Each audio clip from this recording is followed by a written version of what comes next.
teman-teman, di video kali ini saya mengajak teman-teman ke tempat yang berbeda dari video traveling yang sebelumnya.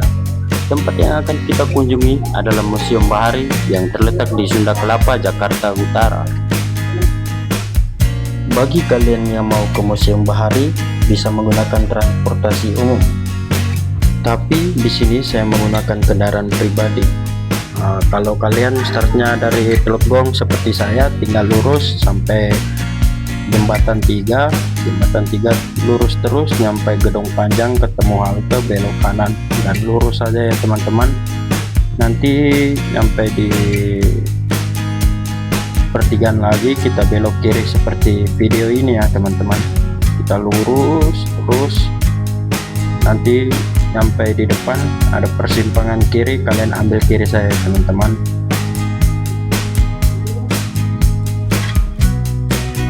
Di sini tempat parkirnya untuk ke Museum Bahari. Jadi untuk biaya parkir di sini sesuai seikhlas kalian saja.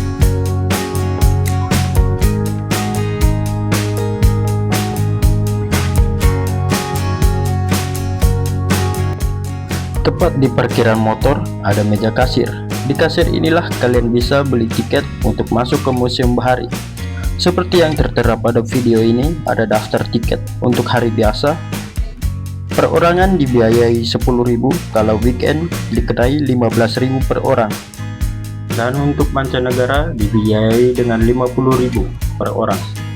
Di sini juga disediakan tour guide gratis untuk bagi teman-teman yang ingin menggunakan jasa tour guide ya teman-teman. Jadi jangan khawatir, di sini akan diberitahukan tentang sejarah-sejarah Museum Bahari. Setelah membayar tiket, kalian diberikan opsi langsung naik ke menara atau masuk ke museum. Saya memilih masuk ke museum terlebih dahulu.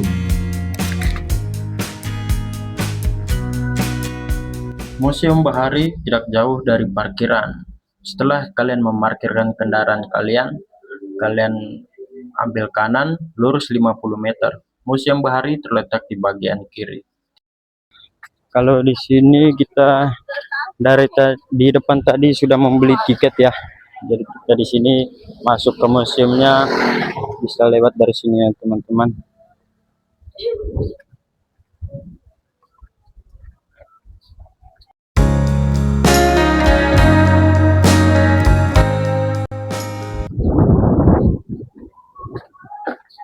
Si Pak, tadi kami berempat sudah beli tiket. Oh, sudah beli di depan? Iya, dari depan. Mulainya dari sini Pak. Ya. Jadi kalau di sini ada tour guide, pemandu. Tour guide ada? Badit?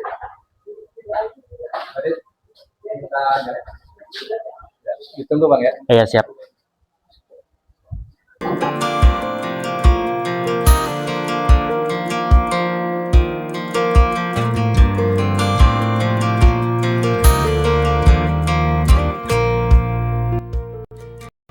Kita lihat ada benteng, masih ada benteng. Dan museum kita tuh adanya di sebelah sini. Dan dulunya tuh bisa dilihat pertama kali kita masuk tuh ada tembok. Iya. Dan itu cuma mengelilingi museum Bahari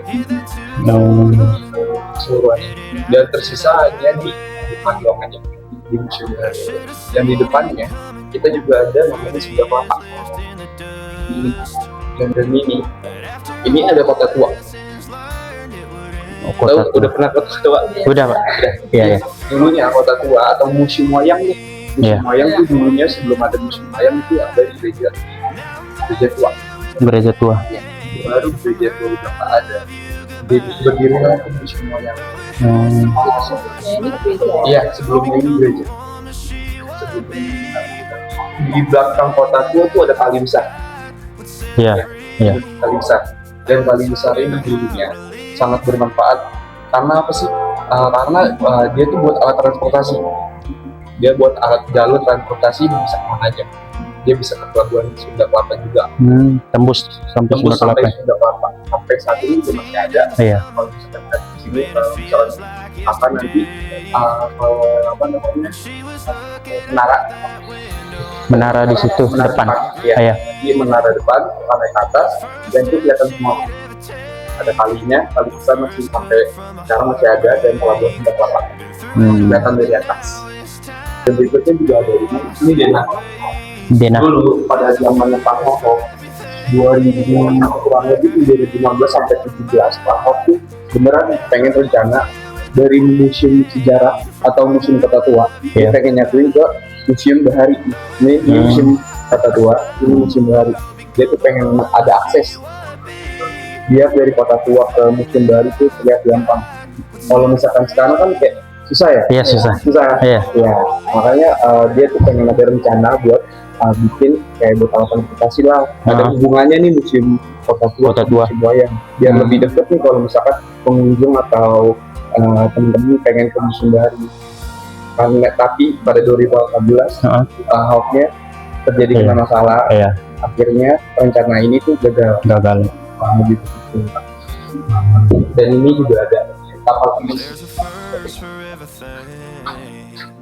pinisi itu dia ada di Makassar atau di Bugis. Iya, Makassar. Dia tapi anehnya apa namanya, kaptennya ini tuh dari Madura. Iya, kaptennya ini dari Madura. Dia kemana sih kapal pinisi ini? Kapal pinisi dia berlayar selama 3 bulan ke Kanada. Dia bisa dilihat ini ada videonya. Ini ABK-nya dia. Ini ABK kapal pinisi pada tahun 18. Iya. Jadi kalau kapal pinisi ini dia muat apa aja ya, Bang? Kalau dia tuh buat nelayan, kurang lebih kayak buat nelayan gitu. Nelayan, nangkap ikan gitu. Ya, ikan. Tapi pas dia dari menuju Kanada ke mau ke selatan ke Kepulauan Seribu, kapalnya itu tenggelam.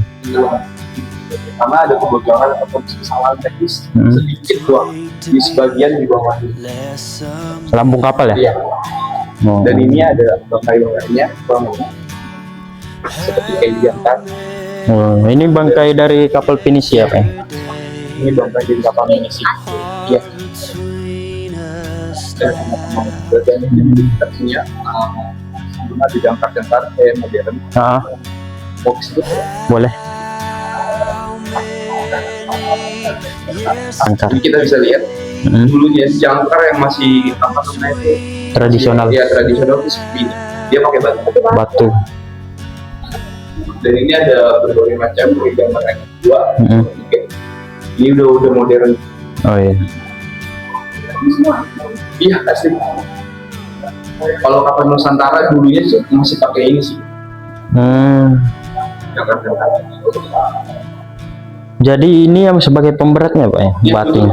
Jadi dia buat kayak standar lah ya, iya. Standar muatan. Dan ini juga sama ada kapal pinisi juga.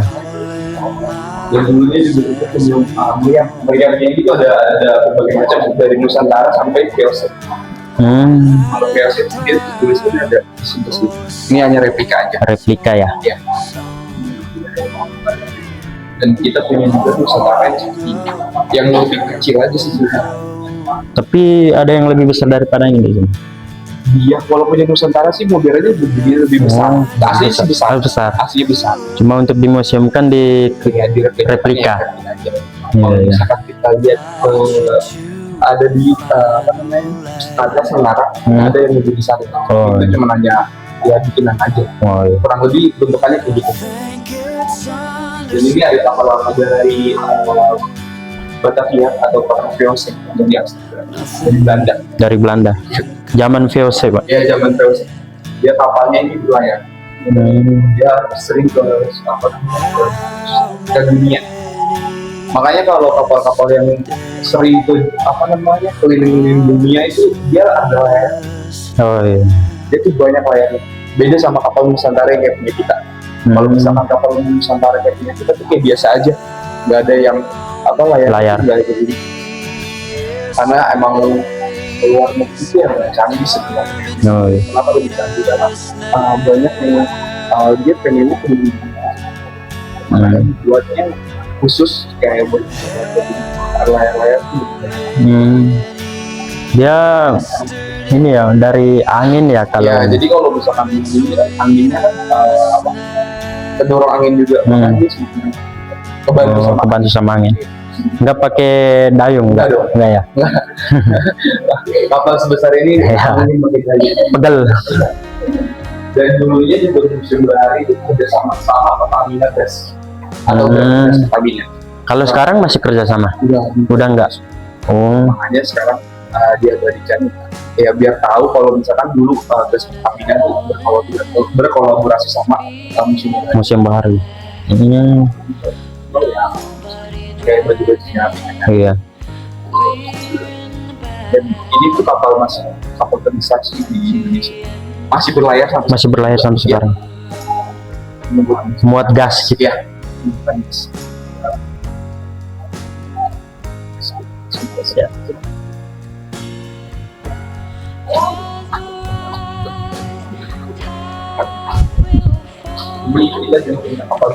Kapalnya tuh ada tiga.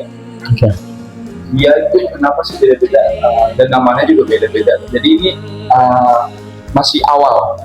Ini kalau buatan, ini udah setengah jadi. Nah, itu yang udah jadi. Makanya disebutnya tuh ada bakal jukung, bangun jukung, dan sama barito. Kenapa sih kapalnya ini kecil? Sebenarnya kapal ini enggak kecil. Dia tuh caranya tuh kayak semacam ada bara api atau api di bawahnya. Dan ini dibakar, tapi nggak boleh kena api. Kayak angin-angin. Ya. Kalau misalkan dia kena sampai terjadi kena apinya, dia bakal pecah. Ini digunakan di Barito apa gimana sih? Enggak, dia tuh ada di Sulawesi. Sulawesi. Ya. Kirain namanya Barito ya, di Barito enggak punya. Cuman disebut namanya. Sebut namanya. Oh ya. Dan ini juga punya metode gangguan Madura. Bentuknya kayak gini, kira-kira perahunya ini gunanya untuk apa? Perdagangan. Ya betul, perdagangan. Bisa juga buat navigator, tapi lebih tepatnya dia perahu itu dulunya dia tuh dipakai untuk naruh sapi, untuk berjualan sapi di orang Madura. Kenapa pakai perahu? Karena dulunya tuh belum ada. Iya. Masih ngelewatin. Kalau sekarang udah pakai truk ya. Iya. Karena dulunya juga kan di Madura tuh sebanyak laut-laut ya. Iya. Atau makanya dia gunanya untuk transportasi. Dia buat alat belinya. Penyeberangan. Kalau sekarang kan udah banyak tol atau apa. Iya. Jadi pakai truk dan semuanya bentuknya. Dan ini juga ada Natika. Ini tuh namanya kapal orang-orang. Kenapa bentuknya begini? Kalau misalkan ke Dufan, iya. Ya, kapal orang-orang itu begini. Dia dari Papua. Maluku, ya semacam itu deh. Maluku. Dia kenapa bentuknya begini? Karena kapal ini itu dulu kan dibuat ke laut lepas. Jadi dia untuk menangkal air laut. Jadi kalau misalkan ada ombak atau apa, dia pecah. Datang dia bakal pecah. Jadi nggak bisa dekat ke dalam sini. Dan kalau misalkan pernah ke Kalimantan atau ini ada kapal jenis bukan ketinting. Oh iya, ketinting. Jadi kayak buat alat produksi itu di kantor lah ya. Iya. Jadi orang ada di sana, ini ada perdagangan. Oh, yang dagang di itu ya? Iya, betul. Buat dagang yang ada di sungai-sungai. Ya. Barito, Kapuas. Ini bentuk kapalnya seperti ini. Buat mau barangnya di sebelah sini dan orangnya di sebelah sana. Pasti kalian juga tahu kan kalau misalkan perahu itu nggak boleh pakai paku atau iya. Makanya dulunya pakunya pakai kayu lagi.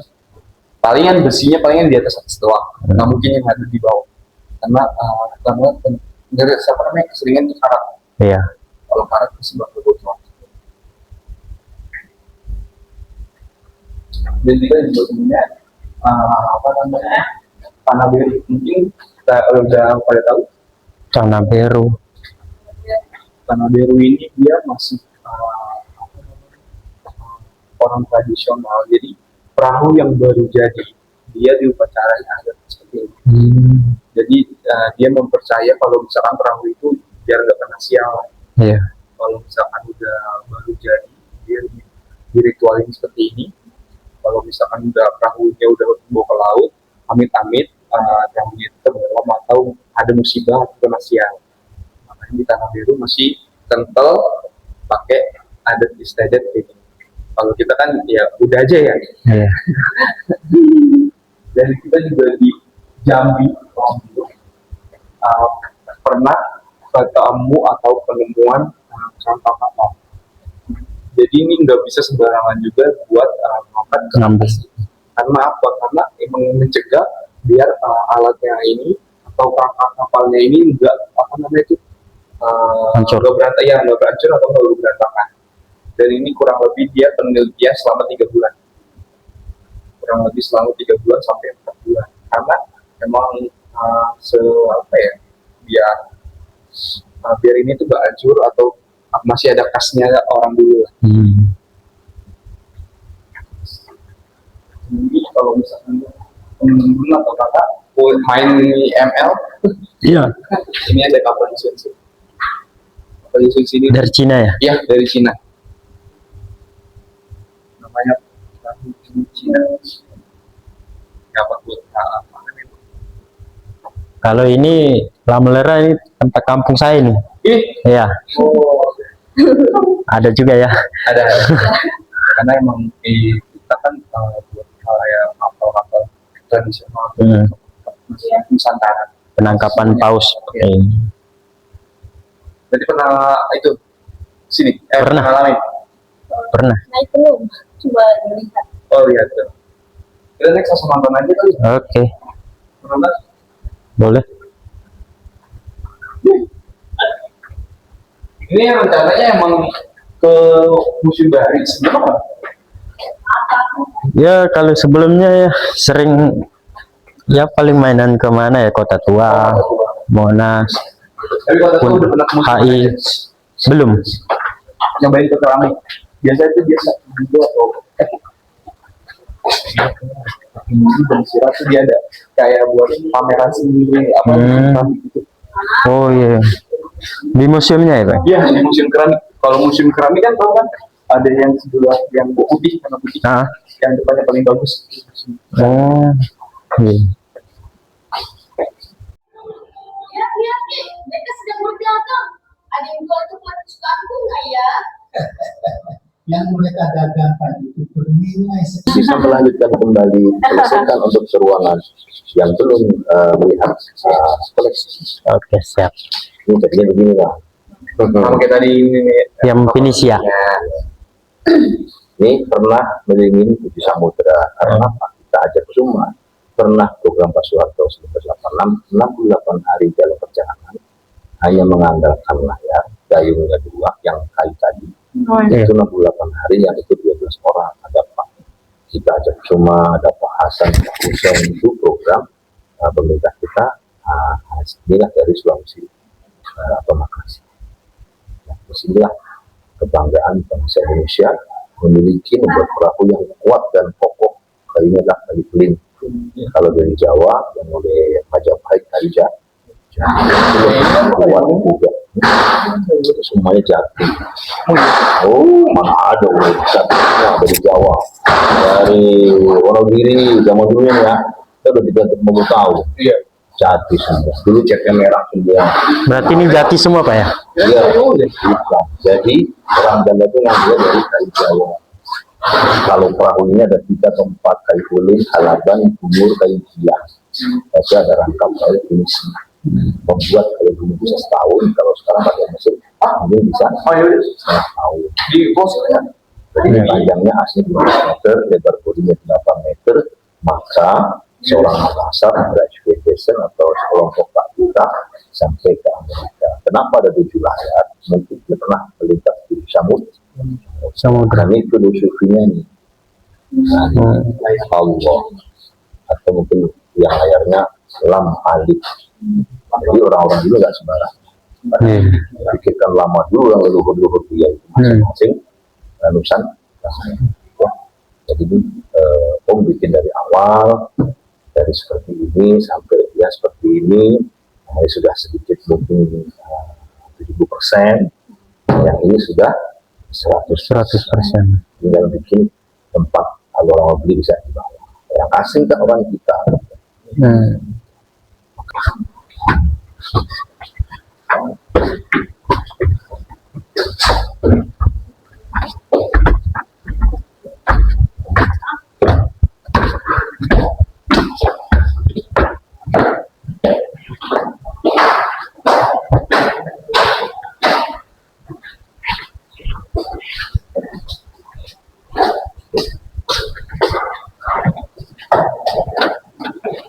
Ini kayu-kayu yang terbakar dan sisanya kita ambil.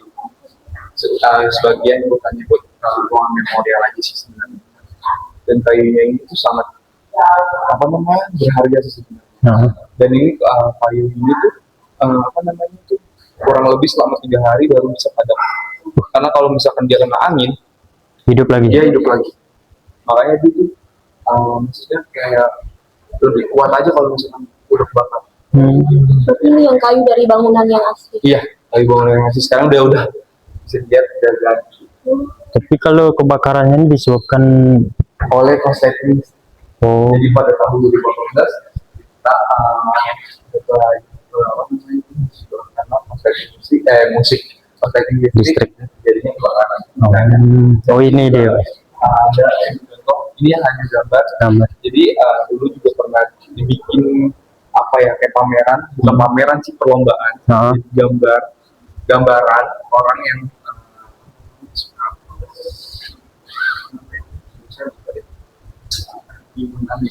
bikin gambar mural lah.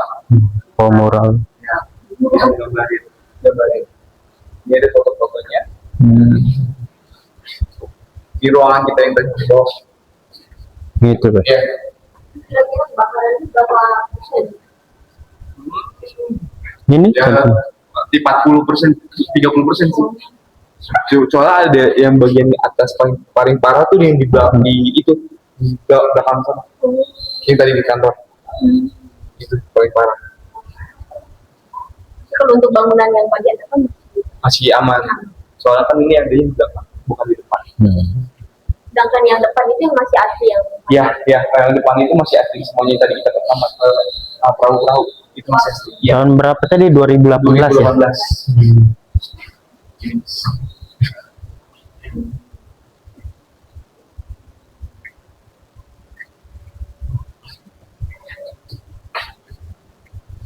kalau bangunan Ini bagian-bagian yang masih bisa terpakai. Oh, yang ini bekas kebakaran tapi ya, tapi masih bisa digunakan.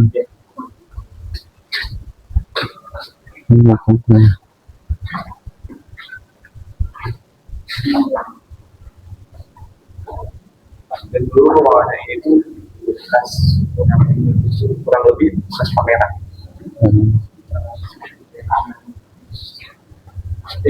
Ruangan pameran. Pameran kayak kapal-kapal. Dan kayak itu masih ada sekitar beberapa yang kita ambil, yang seperti itu yang masih utuh lah.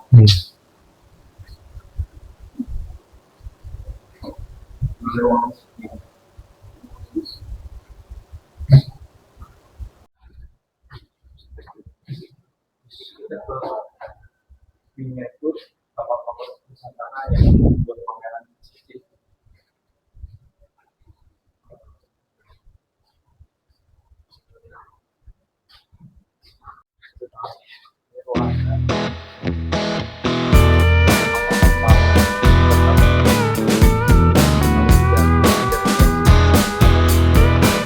Masuk jalur yang viral itu ya, anak kecil pasangan jalur itu dari Kepulauan Riau ya. Ya.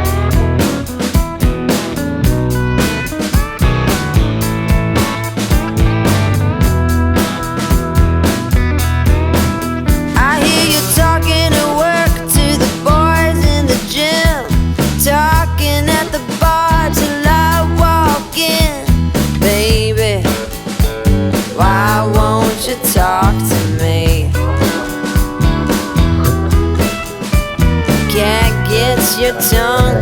talking about what I need.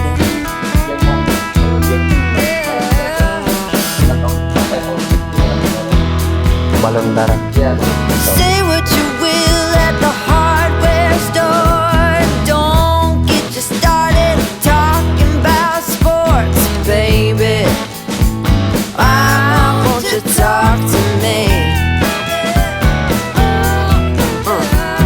Can't get your tongue when we're talking about what I need.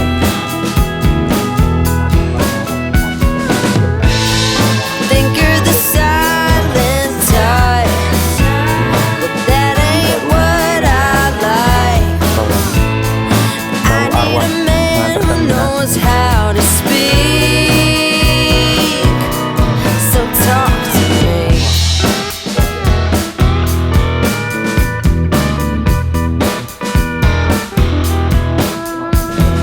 Yap on the phone with your daddy till dawn.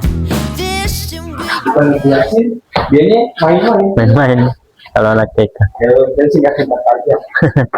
Iya. Ini kita ada Laksamana Malayati. Kalau misalkan teman-teman pernah dengar, ini tuh dari perempuan atau prajurit perempuan dari Aceh. Oh. Iya. Jadi Laksamana Malayati perempuan dari Aceh. Dia tuh seorang janda. Kenapa bisa seorang janda? Jadi dulu suaminya pernah berlayar. Dia pernah berlayar dan ini bertempur sama orang Belanda. Jadi di tengah perjalanan dia itu bertengkar atau bertempur dan suaminya itu meninggal. Dan Laksamana Malayati punya dendam tersendiri. Makanya dia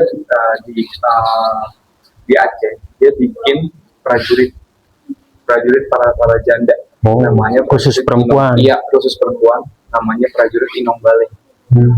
Jadi prajurit Inong Bale ini tuh dikuasai sama perempuan dan isinya orang-orang yang janda. Dan dia ingin membalas dendam sama prajurit Belanda. Dan dia berlayar sama kasusnya sama kayak suaminya. Dia berlayar ingin membalas dendam. Dia ketemu sama Belanda. Nah, namanya Cornelis de Houtman. Jadi Cornelis de Houtman ini hapusnya dia ketemu sama emang punya dendam pribadi lah ya. Dan dia bertengkar di laut juga sama. Akhirnya bertengkar sama prajurit Inong Bale dan prajurit Inong Bale ini senang karena terbayar lah dendamnya sama suaminya. Dan prajurit Cornelis de Houtman ini akhirnya terbunuh oleh Laksamana Malayati. Ya. Jadi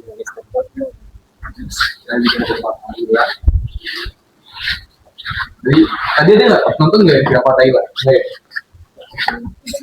Di Thailand ini itu dia berada di ngerebut Sunda Kelapa. Dulu Sunda Kelapa itu dikuasai sama orang prajurit Persia atau Belanda, orang Belanda. Dulunya nama Sunda Kelapa itu namanya Batavia dan akhirnya direbut sama Thailand. Digantikan namanya jadi Jayakarta.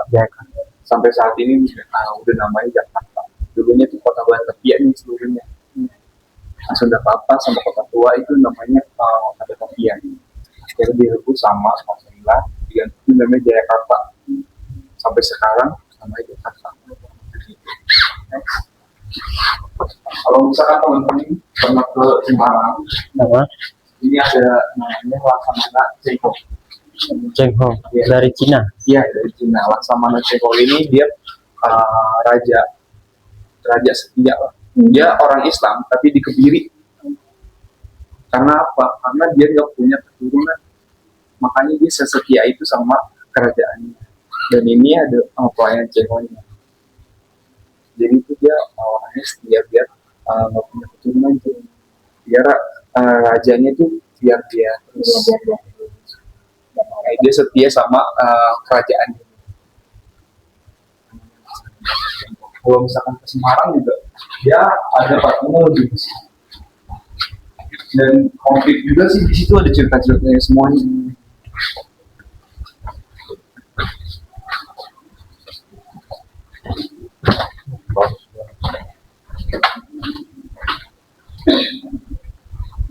Ini juga ada di Imamura. Si Imamura ini dari orang Jepang. Jadi dulunya orang Jepang memang kan pernah menjajah Indonesia ya. Tapi dia berbeda. Itu si Mamura ini sebenarnya baik aslinya. Tapi dia itu berlayar ke pelabuhan Sunda Kelapa, ingin merebut Sunda Kelapa aslinya. Tapi karena Sunda Kelapa dikuasai sama Belanda, sama Belanda, akhirnya dia bergeser ke Tanjung Priok. Dia Tanjung Priok dikuasain juga sama Portugis. Akhirnya dia ingin menguasai pelabuhan di Tanjung Priok. Akhirnya dia berkontak atau berperang sama pasukan Portugis. Dia untuk menguasai pelabuhan. Next, jadi di sini ada sama Konvensi lagi. Jadi Konvensi ingin bekerja sama penduduk pribumi, pengen ngajak kerjasama buat rempah-rempah. Dia ingin ngajak penduduk pribumi bekerja sama untuk berjualan atau dia bikin rempah-rempah lah, semacam rempah-rempah. Tapi penduduk pribumi kita itu menolak. Akhirnya dia kurang lebih ceritanya dia akhirnya ngalah. Akhirnya dia merebut paksa penduduk pribumi untuk menguasai Sunda Kelapa juga. Dan ini juga kita punya macam rempah-rempah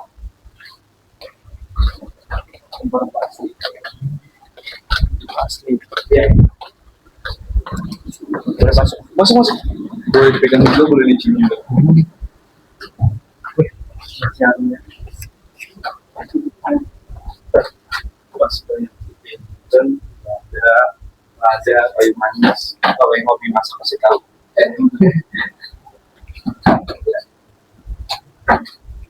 Habis lawan. Diudak banget.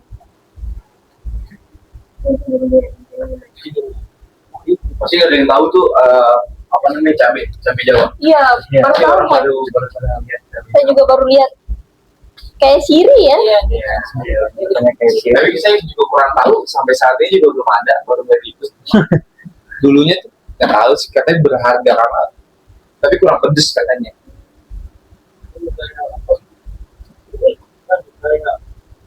Cengkeh. Ada sesuatu.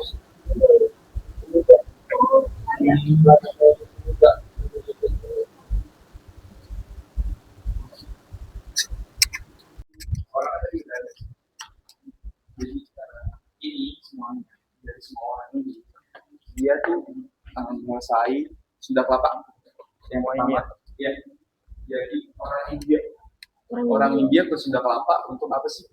Dia berjualan, dia berdagang ke Sunda Kelapa, dia berdagang. Ada yang tahu nggak orang India tuh dagangnya apa? Dagangnya kain ya, kain sutra gitu. Ya kain atau semacam kayak apa ya? Tekstil ya. Dan orang India ini juga dia menyebarkan agama Hindu di Sunda Kelapa sama ya. Ahmad Ibn Bajid ini juga dia berjualan sama semuanya ini sama. Dia ke Sunda Kelapa berjualan berdagang kayak semacam pakai apa sih orang-orang Arab biasanya jualan gitu minyak, atau enggak dia juga bisa berjualan kayak rempah-rempah, dan dia juga menyebarkan agama Islam. Kalau dia sama dia dari Cina, orang Cina juga dia menyebarkan agama Buddha, ya, agama Buddha. Dan ini fakir ini dia menyebarkannya, dan dia ini pedagang orang Cina tuh biasanya dagangnya Gucci. Ini juga orang Kristen, dia Indonesia apa ya? Portugis ya. Alvin. Semua orang ini dia berjualan sudah lama. Dan ini menyebarkan agama-agamanya. Kolonialisme dan imperialisme. Ya. Kita simpul terakhir. Langsung saja mereka yang berasal dari kopi dan Belanda.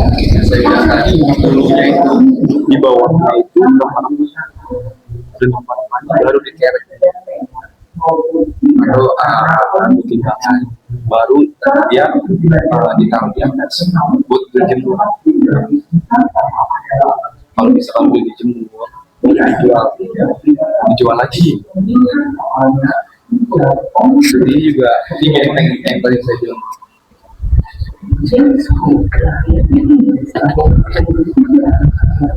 Ini benteng dulunya itu panjang mengelilingi baik, dan depannya ini itu dulunya itu pasar ikan buat pelelangan ikan, dan sebelahnya baru sumber namanya. Tapi pasar ikan sampai saat ini masih Udah ada. Oh, Udah diganti namanya Saung Rawa Lele. Oh, Saung Rawa Lele itu di tempat makan ya. biasanya biasanya dia jangkutan. Dia jangkutan. Yang itu menara saya belajar, dia menaranya miring. Kalau mau naik boleh, silakan, nggak apa-apa. Dia ada di atas, nanti di situ kelihatan semuanya. Semua. Pelabuhan Sunda Kelapa juga kelihatan gedung VOC. Iya. Kalau gedung VOC nanti kita bisa masuk. Kalau gedung VOC itu sebenarnya itu punya perorangan. Jadi nggak boleh masuk. Dulunya itu dia apa ya? Buat jualan, tapi sekarang restoran. Sekarang udah nggak masih. Karena punya seorang, bukan Pemerintah. Kalau bisa punya. Kalau misalkan mau bawa boleh, silakan. Nanti mau foto atau apa? Oke, siap ya. Kasih, Pak. Ya. Ya.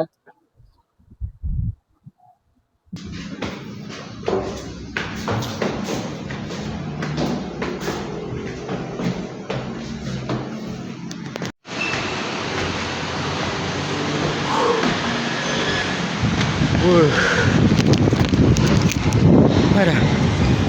Ini dari atas menara ya.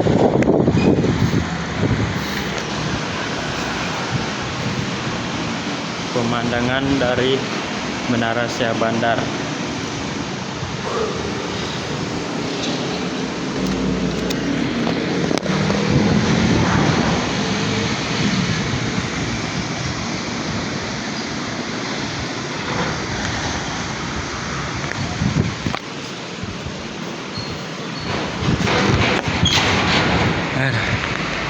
Lumayan teman-teman, tangganya tadi saya tidak hitung, sekitar 200 anak tangga sepertinya.